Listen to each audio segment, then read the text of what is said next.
video natin ngayon mga kamaestro ay pag-usapan pa rin natin itong PBB 2022 sa DepEd. Meron po tayong mga nakalap na mga information no, regarding pa rin dito sa ating PBB 2022.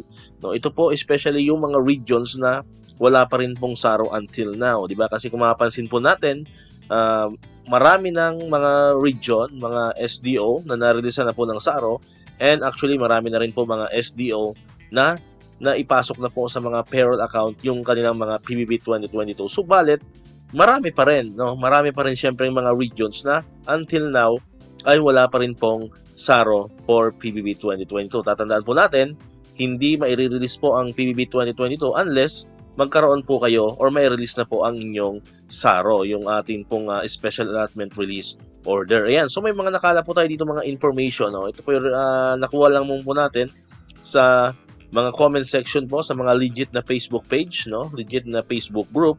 No, may mga nababasa po tayong mga comment doon, no? Mula po mismo sa mga kamaestro natin sa iba't ibang mga region na sila po mismo ang nag-follow up po sa page po ng PBB Secretariat, at ayon nga po sa reply ng PBB Secretariat ay nagkaroon pa rin po ng konting discrepancies or mga inconsistencies sa Form 1.0.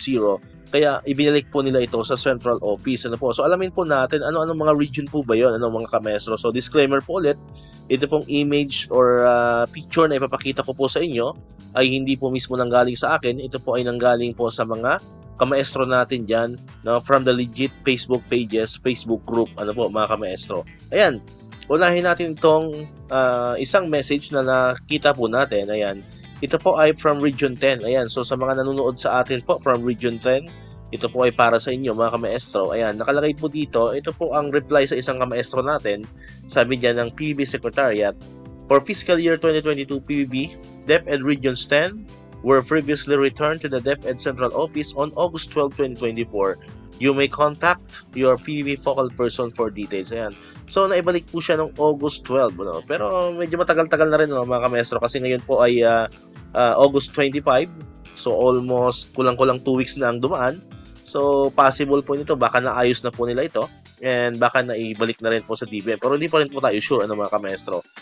Ayan, next naman po, itong nagmumula naman sa Region 2. Ayan, no? Ang kamaestro nag-message dito ay from Region 2. Sabi naman ng PBB Secretariat, fiscal year 2022, PBB DepEd Region 2 Form 1.0 was previously returned on August 22, 2024 to DepEd Central Office due to the inconsistencies in the entry, example, duplication in names, and wrong counting of months of service with the data generated from the DBM's Government's Manpower Information System. You may contact your PBB focal person for details. Ayan. So ito naman ay sa Region 2, ano mga kamaestro. Ayan, August 22 lang ibinalik. So 3 days pa lang po ang nakakalipas, ano mga kamaestro. So hopefully ay naayos po agad ito, no, para naman maibalik agad sa DBM para ma-check na po ulit kung wala na pong problema ang inyong Form 1.0. No? Muli, ito po ay from Region 2. Next po, ito naman is from Mimaropa, no? Region 4B, Mimaropa. Ayan. Ang reply naman po ng DBM, ng PBB Secretariat, ito naman po, no? For fiscal year 2022, PBB DepEd Region 4B were previously returned to the DepEd Central Office on August 16. You may contact your PBB focal person for details. So, August 16 po na ibalik. So, almost 9 days po ang nakakalipas. So, po, no? Hopefully, after a week, ano, sana po ay naibalik na po ito muli, no, sa PBB Secretariat, no, para ma-double check na po ulit kung wala na pong problema ang inyong Form 1.0. So, muli, ito po ay from Region 4B. Ayan. Next po, ang pinakahuli is ito naman pong DepEd Region 4A Calabarzon. Ayan, nakalagay naman po dito, for fiscal year 2022, PBB DepEd Region 4A were previously returned to the DepEd Central Office on August 2022-2024. So medyo halos kasabay siya nung Region 2, ano mga kamaestro, yung sa Region 4A. Ayan, so nung nakaraang Webes lang, ano mga kamaestro, kung hindi tayo nagkakamali.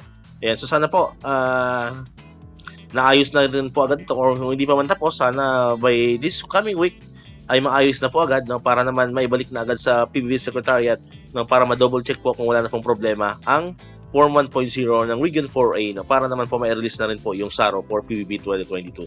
Ayan, so far po, ito po yung 4 na region, no. Sa ibang region po, wala pa po tayong update. Wala pa po tayong nakakalap na information. So far po, ito po ay from Region 4A.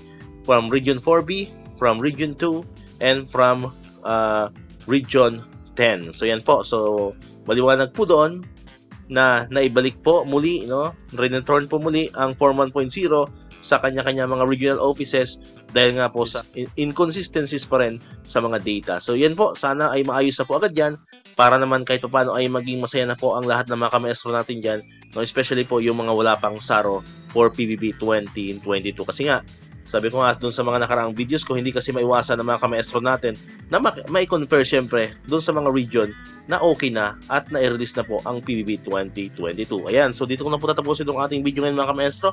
Kung di ka pa nakakapag-subscribe, click mo na ang subscribe button para ikaw yung unang makakapanood ng mga videos na ina-upload natin. Katulad dito yung mga update about sa PBB and other bonuses ng mga teachers and government employees. And syempre, click mo na rin ang notification bell button para ma-notify ka, updated ka pag may mga ginagawa tayong bagong videos. Sa muli, maraming salamat sa inyong panonood at pakikinig. Once again, El Maestro, see you on my next vlog. Bye-bye!